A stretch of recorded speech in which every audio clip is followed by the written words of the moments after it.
Hello everyone and welcome to my channel. Welcome to this in the middle of the week Wednesday where we deal with the hard stuff of recovery. So basically today we're going to be discussing God's relapse protection provision. And so basically what brings me into this teaching what brings me into this teaching basically is that, I had told you earlier this week that I had another bout with the pseudo. And so basically I found myself like down in the dumps and not very depressed, but depressed. Okay. I was a little functional, but just wanting to lay around and eat and just do the things that's comforting. And so anyway, I found myself leaning on God, for everything. God, help me to wash these dishes. Lord, help me to clean up after myself. Help me to get my nighttime chores done and my morning chores done. Lord, help me. And so basically, it's like God thought about everything, in creating us and recreating us and, preparing us for heaven and all that, and just laying out the things that we need to do to possibly get to heaven. And I say possibly because it's a gift. Just because you do X, Y, Z, it doesn't mean that God's going to say, come on in. Okay, it's a gift. But anyway, when I think about some of Jesus's disciples and his other servants and stuff like that, in times past, I always looked at them as kind of perfect. So, okay, stand by because I'm going to go over some not so perfect servants of the Lord. So I want to take this time to welcome you, especially if you're visiting for the first time. And also welcome everybody that's returning. Welcome everyone. If you haven't already, please take a moment to subscribe. It's totally free. And while you at it, hit the bell and the all will come up, and hit all for that way you'll get all the notifications of all my new uploads. And also, please help me grow the channel and get this good word out here by way of sharing everywhere with everyone on all social media platforms. And remember, the people that you share with, you may be sharing with somebody that's suffering in secrets or in silence. You never know. Okay, so please share. So basically, God has relapse protection built in our struggle towards godliness. And so a lot of times people don't want to even start a recovery program because they know that they're not going to do it perfectly. But how can we ever do anything perfect? We're human beings. We're not going to do it perfect. So I think that that's the trick of the devil. The thing is to get started. Know who you trust in and believe in, because in H.U.L.A ministry, we trust in and believe in God and what he did for us on the cross.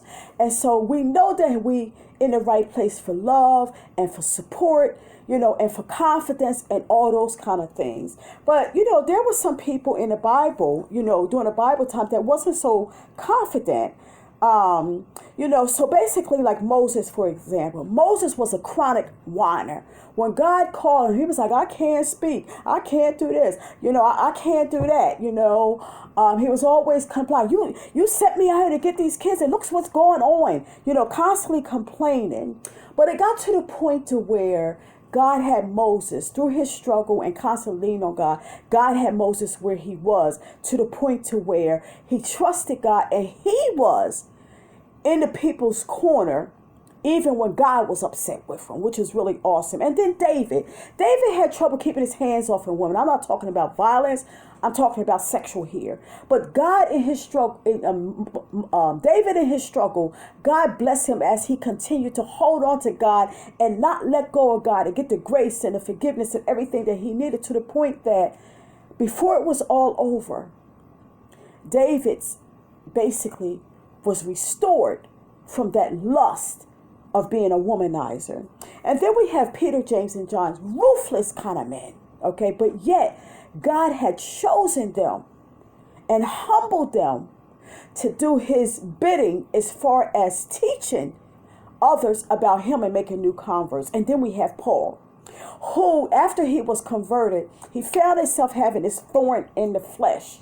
Okay? And he asked God to take it away 3 times. And 3 times God said, no, no, no. He said, my grace is sufficient. So when I looked up in Wikipedia to what thorn in the flesh, and it was what a thorn in the flesh is, it was basically saying it's a more metaphor of a source of continual problems or annoyance. And some people think that Paul had eye problem or malaria or epilepsy, or some kind of fever or something like that was causing his problem. But Paul recognized that if he didn't have the thorn in the flesh, that he may be haughty. So can you imagine that if God just restore us, instantaneously, then we wouldn't know about the struggle and we wouldn't be able to appreciate having overcome or being delivered. Okay. So the struggle, even though it's real, God has relapse protection provision, and that is his grace, his mercy, his forgiveness, and second chances. In 2 Corinthians 12:9, it says that, and this is Paul talking, what Christ is basically saying to him, that my grace is sufficient for thee, for my strength is made perfect in weakness. Most gladly, therefore, will I rather glory in my infirmities, that the power of Christ may rest upon me. And then I was reminded of a preacher that he couldn't read, but God called him to preach. But do you know that this man, though he could not read any other books, he was leaning on God, and God was able to, through him, have him read that Bible to the people that he preached to. And so whatever your weakness is, whatever it is that you relapse, get up. Don't stay there. Because God's grace, his strength, his mercy, if you believe by faith, it is sufficient and it will help carry us through. So that's all I have for you. Okay. Remember to share everywhere with everyone on all social media platforms. And remember to subscribe, encourage subscription. And I'll see you in the next YouTube. Remember to pray for me, and I'll continue to pray for me. And remember, trust God. What are our options? Trust God and trust in his relapse protection provision. Grace, mercy, forgiveness, second chances, and his strength is made perfect in our weakness. Trust me.